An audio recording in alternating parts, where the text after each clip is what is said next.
Bab 1911. Dia akan bisa membuat pil raja begitu dia menjadi alkemis menengah kelas 4. Prioritasnya saat ini adalah mematahkan kutukan Selena. Dia tidak akan beristirahat sampai saat itu karena masalah ini seperti batu berat yang menekan hatinya, mencekiknya. Masalah lain diselesaikan satu per satu. Pengawal aliansi bukanlah ancaman bagi mereka sekarang karena mereka telah dibubarkan. Jack White berdiri di puncak dunia dan tidak ada orang yang cukup bodoh untuk menantangnya kecuali mereka memiliki keinginan mati. Seiring berjalannya waktu, dia akhirnya menciptakan pil tingkat menengah kelas 4 yang berarti bahwa dia telah menjadi alkemis menengah kelas 4. Setelah naik level, dia tidak membuang waktu untuk membuat pil raja. Secara alami, dia telah membawa kembali mata air suci klan awan kristal setelah melenyapkan penjaga aliansi. Selain itu, setelah pembubaran pengawal aliansi, 9 klan dewa memperoleh banyak harta setelah melewati base camp yang ditinggalkan dengan sisir gigi yang bagus. Salah satu harta itu disebut staf roh pemadatan jiwa.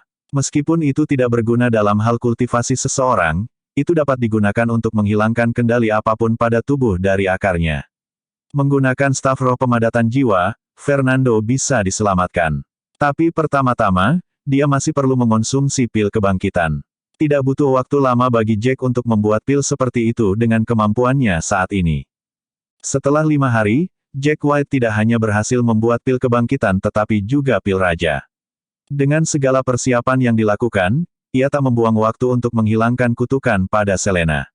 Dia dengan cepat menginstruksikan seseorang untuk membawa staf roh penguat jiwa dan pil kebangkitan kembali ke keluarga putih untuk menyelamatkan Fernando Campbell. Setelah dia melakukan semua itu, dia membawa keluarganya ke tempat suci. Alasan dia ingin kembali ke tanah suci adalah untuk memasuki gerbang langit. Menurut legenda tanah suci, gerbang langit adalah portal cahaya dan tidak ada yang tahu kemana arahnya. Itu benar-benar diselimuti misteri dan karena alasan itu, tidak ada yang berani memasuki gerbang langit. Jack menantikan untuk memasuki gerbang langit karena dia percaya bahwa dengan teknik seni bela dirinya yang dikembangkan dengan alam nirwana dan alam lebih, dia akan dapat menemukan tempat yang lebih cocok untuk pelatihan melalui portal cahaya. Itu wajar bagi seseorang yang kuat untuk penasaran dengan apa yang ada di sisi lain portal. Namun, dia ingin memperkuat kultivasinya dengan maju ke alam nirwana sebelum memasuki gerbang langit. Persiapannya memakan waktu 3 bulan. Setelah 3 bulan, ia berhasil menjadi satu-satunya pejuang alam nirwana di dunia ini membuatnya semakin percaya diri untuk memasuki gerbang langit. Selena dan yang lainnya ingin pergi bersamanya tetapi dibujuk olehnya. Ia khawatir hal itu akan membahayakan keluarganya. Dia berdiri di bawah gerbang langit dan merasakan aura misterius bertiup ke wajahnya. Bab 1912. Untuk memasuki gerbang langit, Jack White memastikan bahwa dia telah mempersiapkan diri sepenuhnya. Tingkat kultivasi alam nirwana akan memungkinkan dia untuk melindungi dirinya sendiri dalam keadaan yang berubah. Setelah berdiri di bawah gerbang langit selama 4 jam, dia akhirnya mengambil beberapa langkah besar dan masuk. Saat dia melangkah masuk, dia merasa ruang di sekitarnya telah terdistorsi dan pemandangan telah berubah secara drastis. Setelah melihatnya lebih dekat, dia terkejut, bahkan dengan pengalamannya selama bertahun-tahun. Ternyata ada dunia lain di sisi lain gerbang langit. Itu adalah tempat seperti benua yang ditinggalkan. Menatap bintang-bintang yang padat, tanah tandus berdenyut dengan aura kuno dan agung. Tidak ada rumput di tanah, melainkan diselimuti pecahan senjata. Setelah dilihat lebih dekat, orang bahkan bisa melihat darah kering di senjata, seolah-olah dunia telah mengalami perang besar. Tampaknya tidak ada yang menginjakan kaki di sini selama puluhan ribu tahun. Tepat di depan Jack, ada sesuatu yang memancarkan cahaya putih terang, tapi dia tidak bisa melihat apa itu. Dia mengambil napas dalam-dalam dan berjalan ke arahnya. Saat dia maju, dia merasakan aura aneh tumbuh lebih kuat. Aura di sini berbeda dari dunia luar. Chi di dunia ini membawa serta rasa kekerasan tirani. Meskipun chi di Daxia tipis, itu tidak kasar. Seseorang pasti bisa merusak meridiannya dengan menghirup chi yang tidak murni dari sini. Dunia macam apa ini? Mengapa chi di sini begitu kejam? Apa yang terjadi di sini? Mengapa ada begitu banyak senjata yang hancur? Gumam Jack pada dirinya sendiri. Dengan hati yang penuh pertanyaan, dia perlahan mendekati objek yang memancarkan cahaya putih terang. Dia tidak bisa menahan keterkejutannya begitu dia berdiri di depannya.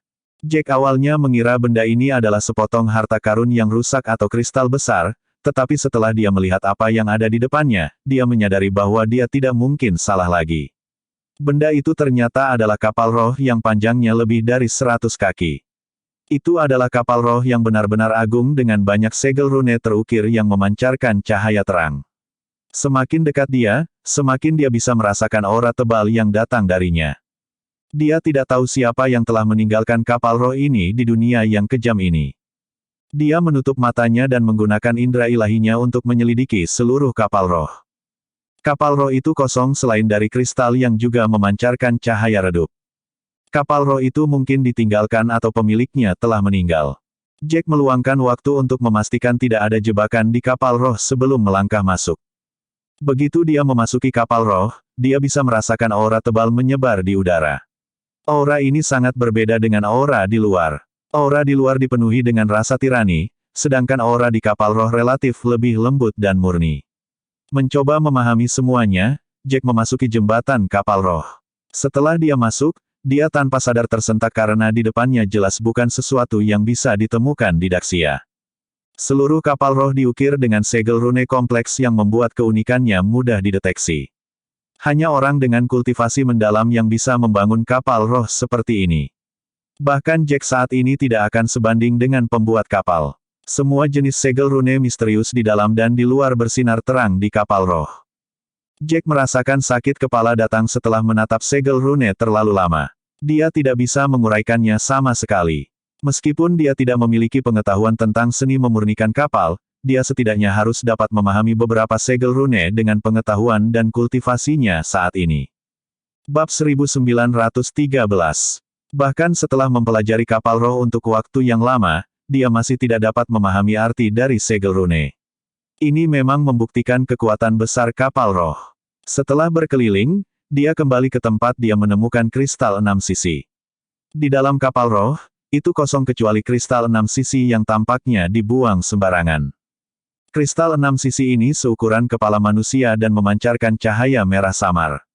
Jack White memindainya lagi dengan akal sehatnya dan tidak mendeteksi sesuatu yang berbahaya tentangnya sehingga dia membungkuk dan mengambilnya. Dia mendekatkan kristal itu ke wajahnya dan memeriksanya dengan cermat. Dia menemukan bahwa ada kristal dengan berbagai ukuran dan warna yang mengambang di dalam kristal. Kristal kecil ini juga kebetulan bersisi 6. Meskipun kristal 6 sisi semuanya memiliki bentuk yang sama, aura mereka tidak bisa lebih berbeda. Kristal 6 sisi kecil di dalamnya tampaknya memiliki aura yang lebih misterius. Saat dia melihat lebih dekat, dia merasakan sakit yang menusuk di jari-jari yang memegang kristal 6 sisi. Tanpa sepengetahuannya, jari-jarinya telah dipotong dan darah mengalir keluar. Kristal 6 sisi memancarkan cahaya yang menyilaukan setelah ternoda oleh darahnya. Tiba-tiba, Jack merasakan seluruh tubuhnya menegang saat aura misterius menyelimutinya. Sebelum dia bisa bereaksi, dia telah dibawa ke ruang misterius. Kristal 6 sisi besar dan kecil melayang di sekelilingnya dan dia mendengar sebuah pikiran ditransmisikan ke dalam pikirannya. Ini adalah kristal pengumpul jiwa yang membutuhkan waktu 10.000 tahun untuk saya perbaiki. Ini adalah harta klan kami. Mereka sekarang milik Anda dan Anda harus membalaskan dendam kami setelah Anda mencapai puncak. Pesan itu memasuki pikiran Jack dengan gelombang kegigihan dan kemarahan. Jadi ini yang disebut kristal pengumpul jiwa. Itu nama yang aneh. Jangan bilang jiwa orang lain ada di dalam. Dia merasakan sakit kepala yang membelah segera setelah pertanyaan-pertanyaan itu melintas di benaknya. Lebih banyak informasi dipaksa masuk ke dalam pikirannya. Setelah semua itu dilakukan, dia akhirnya tahu apa yang dia pegang di tangannya. Itu juga menjelaskan banyak misteri kepadanya. Ternyata nama kapal roh ini adalah Mustard Seed. Itu dibuat oleh kepala klan Void Ilahi, menjadikannya harta klan. Klan Void Ilahi bukan dari Daxia. Klan milik ras terkuat di dunia tingkat yang lebih tinggi. Menurut kepala klan Void Ilahi, Daxia milik dunia kelas 5 sementara klan Void Ilahi tinggal di dunia kelas 1 yang merupakan tempat terbaik untuk peningkatan seni bela diri. Dunia Void Ilahi hanya dinamai klan Void Ilahi yang menunjukkan betapa kuatnya klan saat mereka masih hidup. Meski begitu, mereka akhirnya dimusnahkan. Apa yang benar-benar membuat Jack terdiam, adalah kenyataan bahwa meskipun kepala klan berjanji untuk membuatnya lebih kuat jika dia mau membantu mereka kembali ke dunia mereka, dia tidak pernah sekalipun memberitahunya dengan tepat siapa yang akan dia lawan. Kepala klan terus memberitahu Jack bahwa dia akan mencari tahu siapa lawannya begitu dia mendapatkan kekuatan yang cukup yang membuatnya semakin tidak bisa berkata-kata. Baginya, seseorang harus merencanakan dengan baik untuk balas dendam yang begitu dalam. Jack bukanlah tipe orang yang akan mengingkari janjinya untuk memberikan bantuan setelah pihak lain memberinya sesuatu yang berharga. Karena dia sudah diberi kristal pengumpul jiwa dan biji mustard, wajar baginya untuk memenuhi janjinya. Namun, pesan yang ditinggalkan oleh kepala klan dan fakta bahwa dia masih tidak tahu siapa musuhnya, semakin membuatnya frustrasi. Namun, dia tidak dapat menyangkal fakta bahwa dua harta yang dia terima memang kuat. Terutama kristal pengumpul jiwa yang 100 kali lebih kuat dari biji mustard karena seperti yang dia duga sebelumnya, di dalam kristal itu memang ada pecahan jiwa. Bab 1914. Fragmen jiwa ini tidak dapat dilihat sebagai fragmen jiwa biasa. Sebaliknya, pemilik asli mereka secara sukarela menyerahkan kesadaran diri mereka, hanya menyisakan fragmen jiwa dengan ingatan asal mereka. Jack menatap kristal segi 6 yang tak terhitung jumlahnya yang mengambang di sekitarnya dan tidak bisa menahan napas karena terkejut. Memori yang dikirimkan kepadanya beberapa saat yang lalu menggambarkan fungsi fragmen jiwa dan proses bagaimana fragmen ini terbentuk. Mengesampingkan fungsinya, proses pembentukan fragmen jiwa ini tidak dapat ditanggung oleh orang biasa. Beberapa puluh ribu tahun yang lalu, klan Void Ilahi mengalami pertempuran yang memusnahkan seluruh klan. Untuk memperpanjang api terakhir klan mereka, Master Klan Void Ilahi menggabungkan anggota terkuat dari klan mereka dan diam-diam mempraktikkan keterampilan rahasia jiwa. Keterampilan rahasia jiwa tidak dapat meningkatkan kecakapan bertarung mereka dan hanya memiliki satu efek. Setelah keterampilan rahasia jiwa dilatih sampai tingkat penyelesaian, jiwa akan berkumpul meskipun tubuh hancur. Namun, jiwa kehilangan kemungkinan reinkarnasi meskipun tidak akan bubar. Dia hanya menyimpan ingatan yang halus dan tidak mengandung reaksi naluri. Fragmen jiwa seperti itu dapat diserap oleh siapa saja dan tidak memiliki efek samping. Dalam keadaan normal, jiwa seseorang akan hancur jika orang itu terbunuh. Semua kenangan akan berubah menjadi abu dan menghilang dari dunia ini. Namun, setelah berlatih keterampilan rahasia jiwa, anggota kuat dari klan Void Ilahi menjadi fragmen jiwa setelah kematian mereka dan berkumpul untuk menjadi kristal segi 6. Mereka dipanggil oleh kristal pengumpul jiwa dan menjadi pecahan jiwa yang tersimpan dalam kristal pengumpul jiwa yang bisa diserap oleh siapa saja.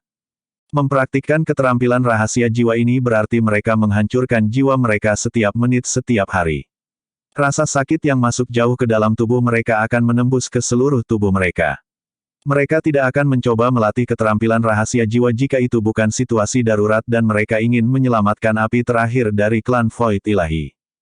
Manfaat terbesar dari kristal heksagonal ini dalam kristal pengumpul jiwa adalah bahwa mereka dapat diserap oleh Jack.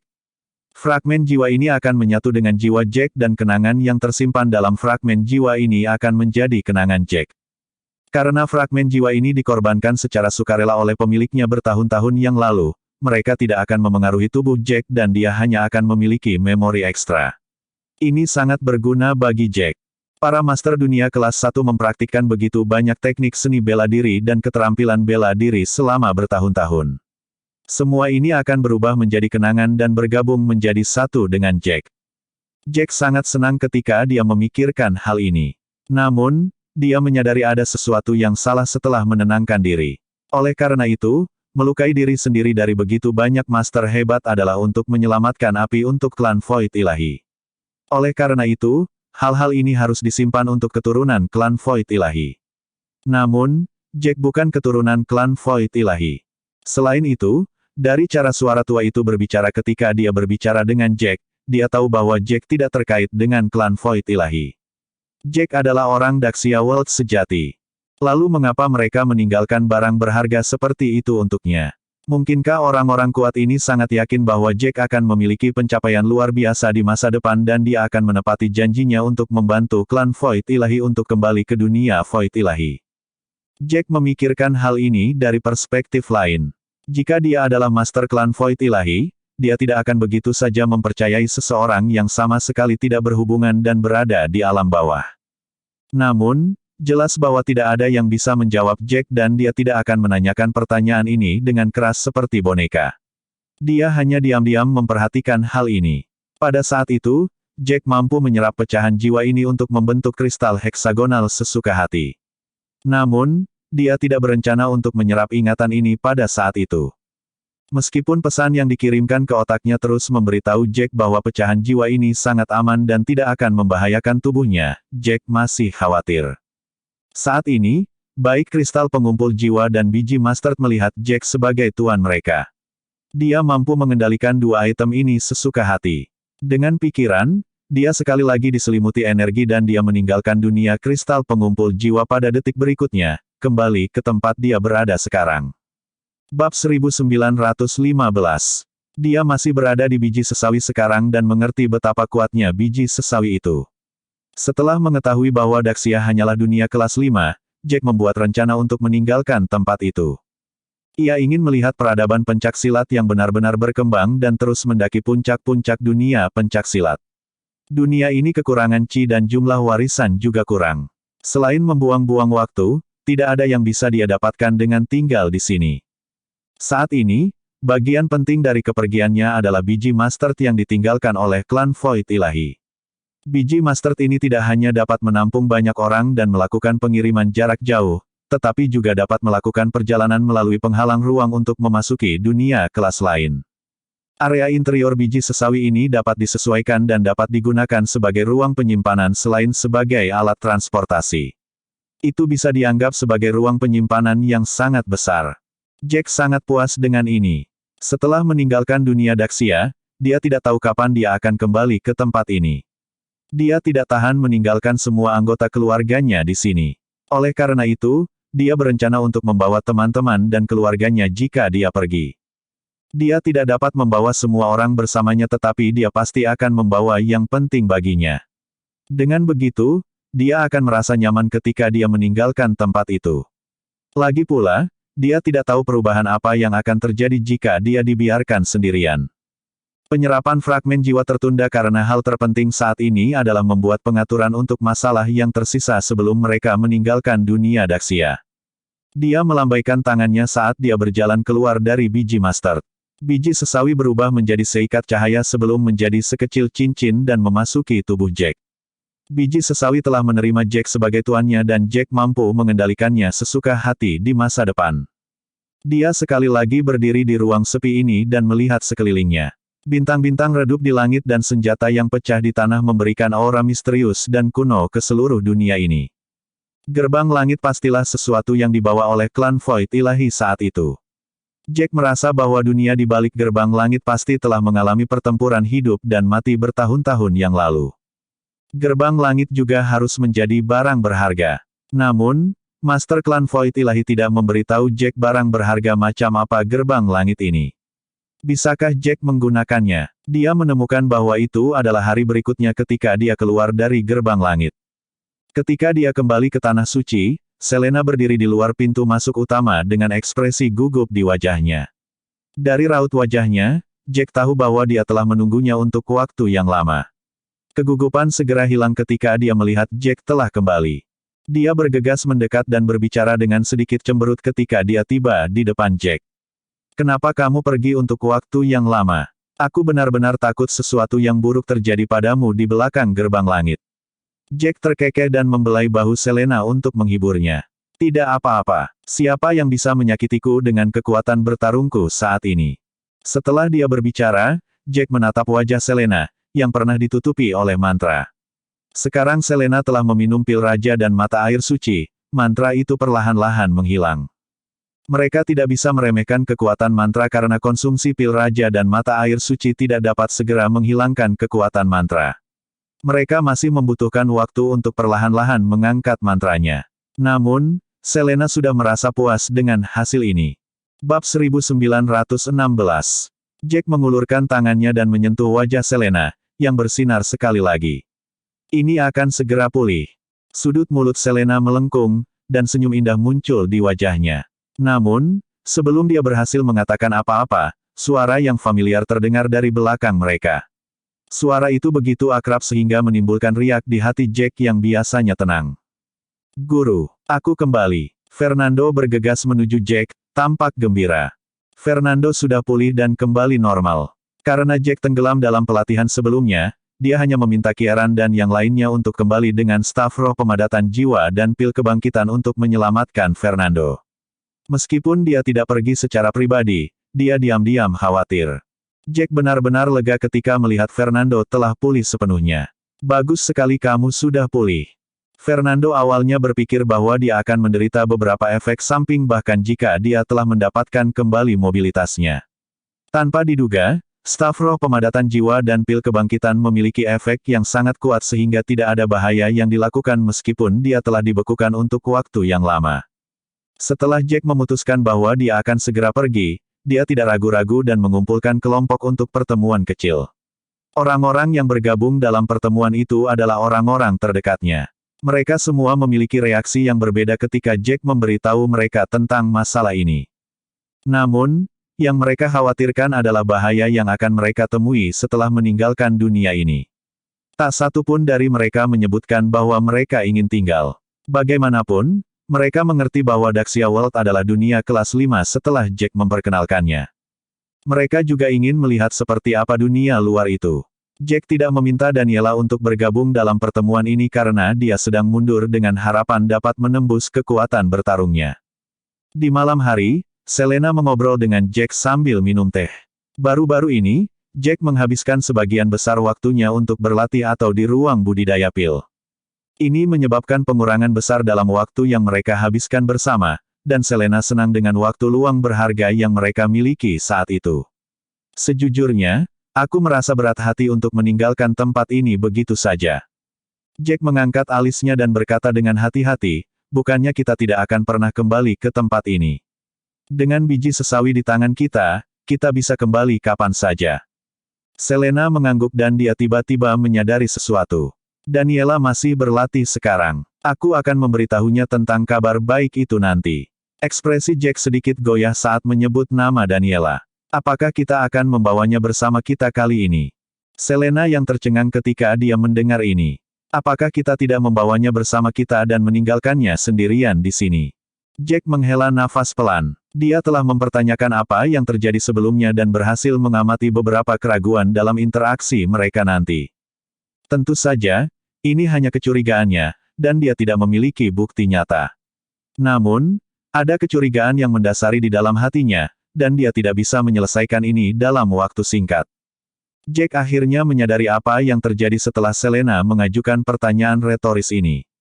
Dia tidak bisa dianggap sebagai laki-laki jika dia pergi bersama orang-orang ini dan meninggalkan Daniela di sini. Meskipun dia tidak yakin apakah ada sesuatu yang terjadi antara dia dan Daniela pada malam itu, dia tidak bisa berpisah dari Daniela sekarang. Bab 1917.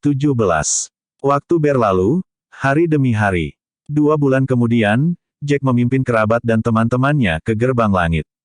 Master klan Void Ilahi pernah berkata bahwa penghalang ruang di dalam gerbang langit adalah yang terlemah. Jika mereka ingin segera meninggalkan tempat ini, mereka harus mengambil biji sesawi dari tempat ini dan melakukan perjalanan ke tempat lain.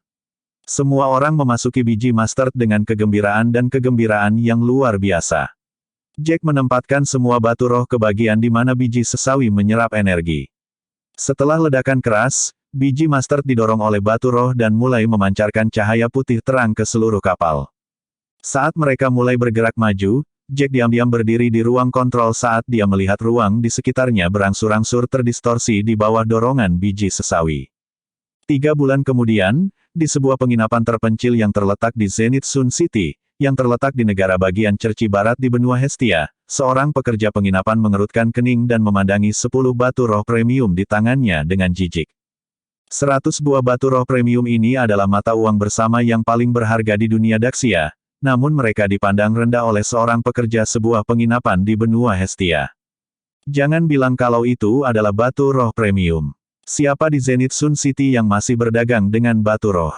Semua orang menggunakan kristal roh. Jack berdiri di depan pria dari penginapan ini dan menghela nafas tak berdaya. Dia tahu bahwa ada perbedaan besar antara dunia dari tingkat yang berbeda, tetapi dia tidak pernah mengharapkan perbedaan yang ekstrim seperti itu.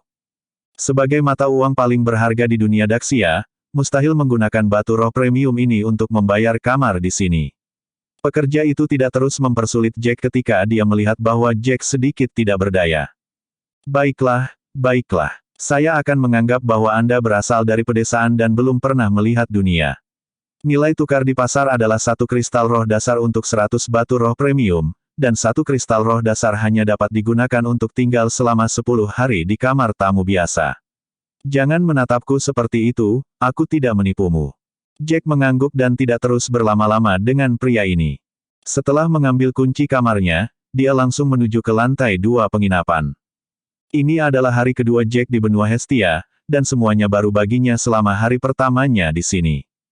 Setelah secara acak mengajukan beberapa pertanyaan kepada orang yang lewat, dia mengetahui tentang dunia seperti apa benua Hestia itu. Benua Hestia adalah dunia kelas 3 dan merupakan salah satu dunia yang lebih kuat di antara semua dunia kelas 3. Mereka memiliki master yang tak terhitung jumlahnya dan jauh lebih kuat daripada dunia Daxia dalam hal sumber daya peningkatan bela diri dan warisan keterampilan bela diri. Dengan mengambil mata uang bersama antar dunia sebagai contoh, batu roh dapat digunakan dengan mudah di dunia Daxia tetapi dianggap sebagai milik orang miskin di dunia ini. Mata uang umum dunia ini adalah kristal roh yang mengandung lebih banyak aura dibandingkan dengan batu roh. Untuk beberapa alasan yang tidak diketahui, sistem pelatihan bela diri dunia Daxia pada dasarnya berbeda dari dunia ini. Di dunia Daxia, alam nirwana adalah level tertinggi dari kekuatan bertarung. Namun, itu adalah awal dari kekuatan bertarung di dunia ini.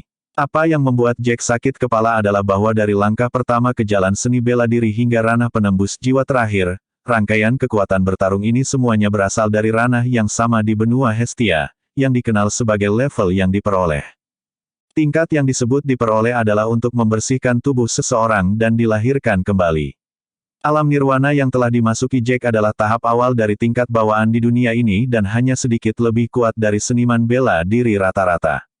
Jack tidak putus asa atau terkejut ketika mengetahui bahwa ada alam yang jauh lebih kuat setelah ini. Sebaliknya, ia merindukan masa depannya dengan hati yang emosional. Jack telah meninggalkan Selena dan yang lainnya di Master Seed. Dia mengubah biji sesawi menjadi sebuah cincin dan memakainya, bertindak seperti cincin penyimpanan. Tidak mungkin menyimpan benda hidup dalam cincin penyimpanan normal, tetapi biji sesawi adalah alat spiritual premium. Tidak hanya itu memungkinkan orang untuk tinggal di dalamnya, tetapi mereka juga bahkan dapat berlatih dan bermeditasi saat mereka berada di biji sesawi. Lagi pula, Selena dan yang lainnya tidak memiliki kecakapan bertarung yang tinggi. Jack mengkhawatirkan keselamatan mereka jika mereka mengikutinya secara terbuka, jadi dia meminta mereka untuk berlatih di dalam sampai kecakapan bertarung mereka meningkat. Sebenarnya, Jack tidak perlu menyewa kamar. Lagi pula, dia memiliki biji sesawi, dan dia bisa memasuki biji sesawi jika dia perlu istirahat. Dikatakan demikian, dia adalah pendatang baru di dunia ini, dan dia harus berurusan dengan orang-orang di sini jika dia ingin memahami dunia ini dengan cepat. Bab 1918. Sejak dulu, penginapan dan restoran telah menjadi tempat terbaik untuk mendapatkan berita. Inilah sebabnya mengapa Jack harus mendapatkan kamar di penginapan. Terlepas dari beberapa kesamaan, ada juga perbedaan antara dunia ini dan dunia Daxia. Kesamaannya adalah bahwa terlepas dari budaya seni bela diri yang berkembang, bagian lain dunia tidak ada bandingannya dengan dunia Daxia. Perbedaannya adalah bahwa budaya seni bela diri mereka jauh lebih berkembang dibandingkan dengan dunia Daxia. Bahkan tingkat keterampilan bela diri dan teknik seni bela diri mereka pada dasarnya berbeda dari dunia Daxia. Penginapan, baik dari tampilan eksterior maupun desain interiornya, hanyalah sebuah penginapan biasa. Tentu saja, Jack tidak peduli dengan hal ini. Lagi pula, dia tidak di sini untuk menikmati hidup. Benua Hestia dipenuhi dengan segala macam klan, dan pertarungan antara kekuatan ini tidak pernah berhenti. Tempat ini jauh lebih berbahaya dibandingkan dengan dunia Daxia. Memikirkannya menimbulkan ketidakpastian dalam diri Jack, berpikir bahwa perjalanannya tidak akan mulus. Dia harus mengembangkan kekuatannya dalam waktu singkat sehingga dia bisa menanggapi perubahan yang akan terjadi kapan saja di dunia ini. Tepat ketika dia berencana untuk memasuki biji sesawi dan mendiskusikan berbagai hal dengan keluarganya, suara-suara terdengar dari luar kamarnya. Kedengarannya seperti seseorang telah memecahkan cangkir teh mereka. Jack bukan orang yang sibuk, Tetapi penolakannya untuk mendengarkan apapun ketika dia baru saja tiba di tempat ini mungkin menghalangi jalannya di masa depan. Memikirkan semuanya, dia mendorong pintunya hingga terbuka dan berjalan ke bawah, menuju aula tempat para pelanggan makan. Sekelompok orang berkumpul di aula yang awalnya sepi, dan seorang pria yang mengenakan jubah merah memelototi seorang pria dengan janggut besar. Suasana di antara mereka begitu tegang sehingga seolah-olah pertarungan akan pecah pada detik berikutnya. Pria berjubah merah itu memiliki pipi yang menonjol saat dia berkata kepada pria berjanggut itu dengan marah, "Apa yang kamu tahu? Jangan berpikir bahwa kamu bisa pamer di depanku hanya dengan kemampuanmu. Bagaimana bisa orang biasa dari pedesaan seperti kamu cukup layak untuk merebut harta bersamaku?" Pria berjanggut itu sangat marah hingga kumisnya mulai bergetar. Matanya hampir keluar dari rongganya.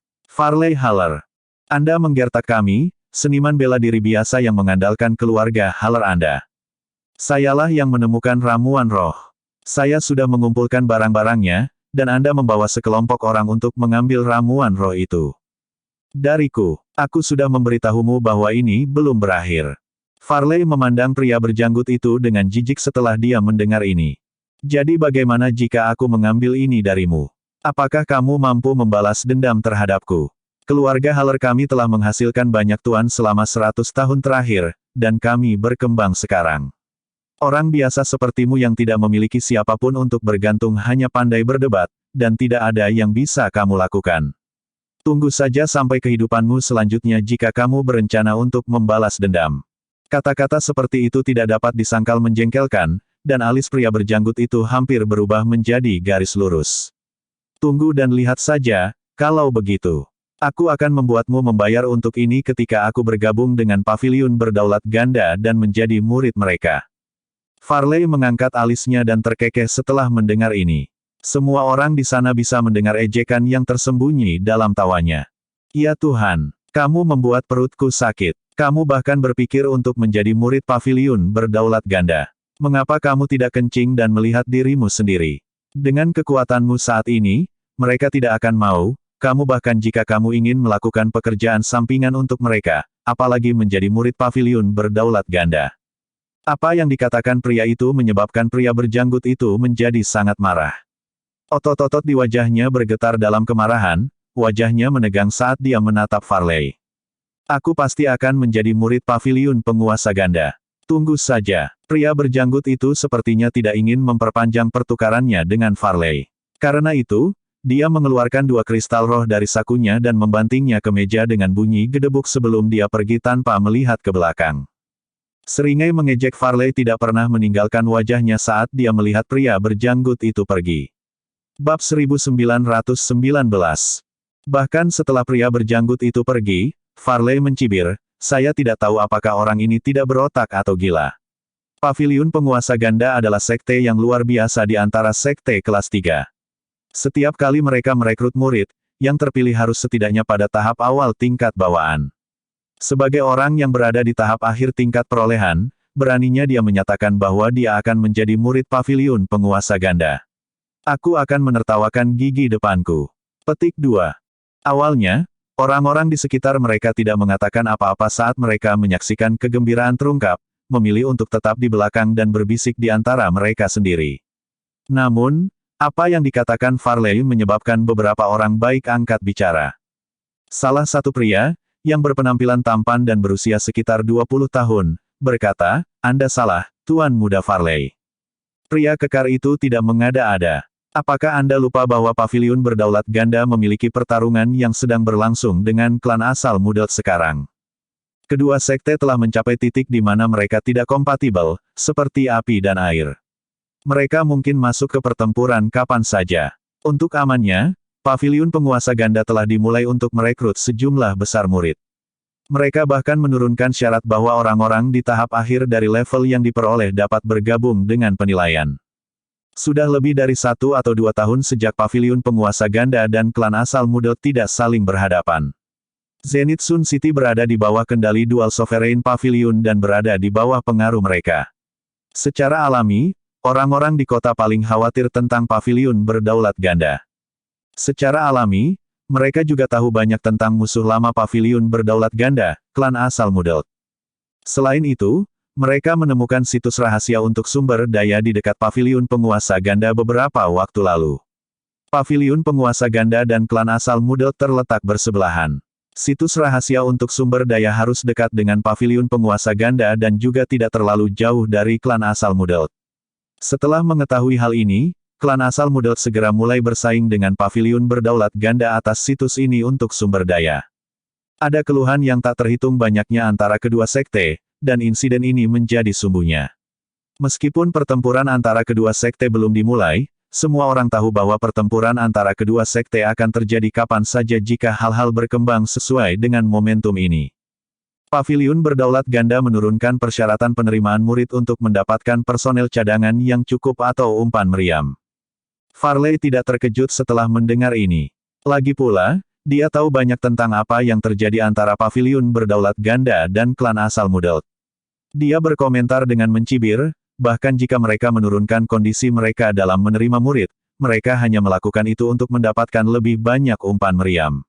Dengan level dia sekarang, dia akan dibunuh oleh musuh begitu dia memasuki medan perang. Tidak ada yang bereaksi, tetapi kebanyakan dari mereka diam-diam menyetujui pernyataan Farley. Keluarga Farley dianggap sebagai keluarga yang berkembang dengan baik di Zenith Sun City, dan beberapa orang sombong ingin mengambil kesempatan ini untuk membuat Farley senang.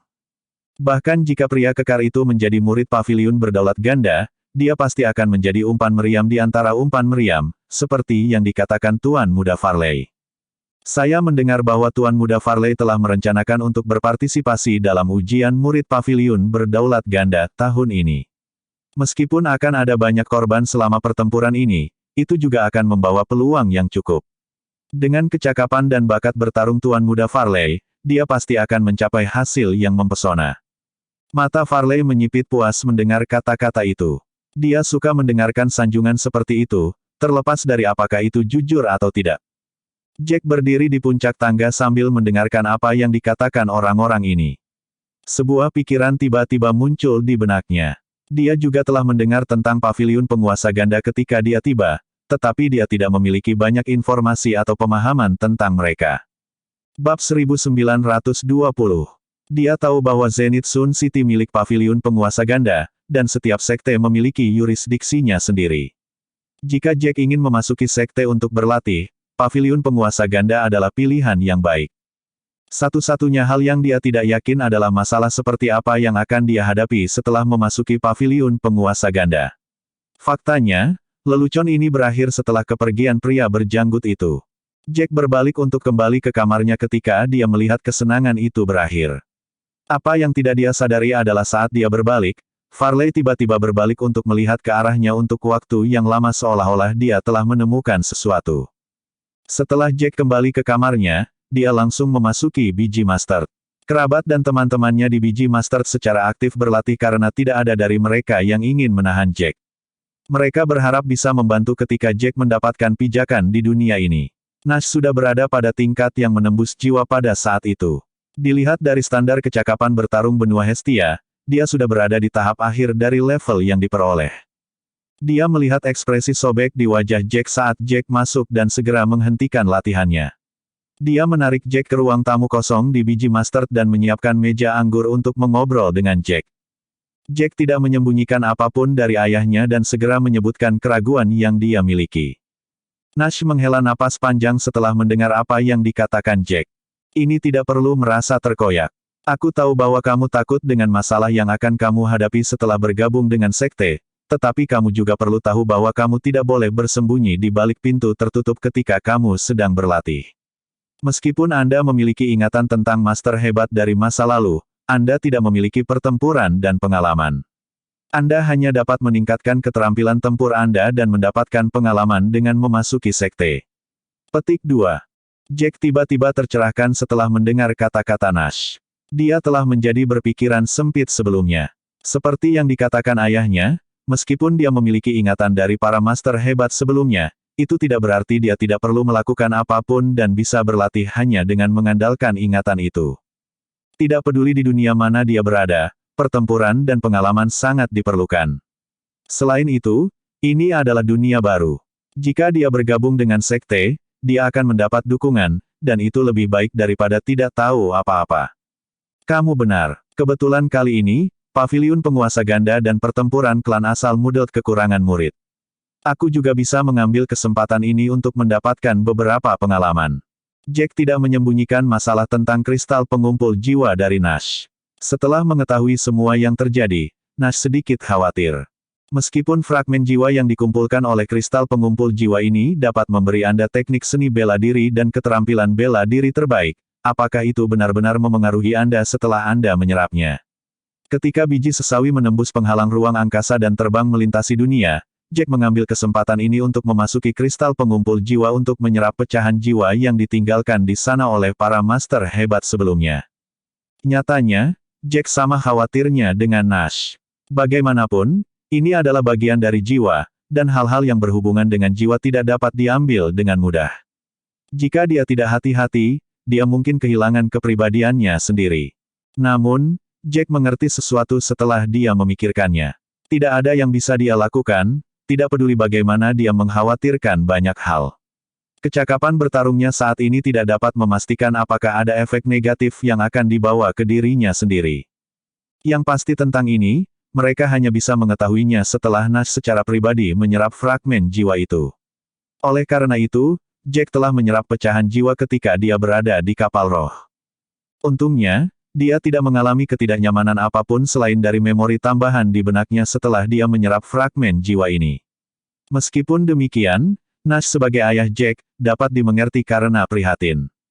Jack tahu pikiran ayahnya. Kamu tidak perlu khawatir. Aku tidak merasa tidak nyaman setelah menyerap fragmen jiwa ini, juga tidak merasa terpengaruh. Fragmen jiwa ini memang hanya kenangan yang tersisa. Fragmen jiwa yang diserap oleh Nash adalah ingatan seorang tetua dari klan Void Ilahi dari dunia Void Ilahi.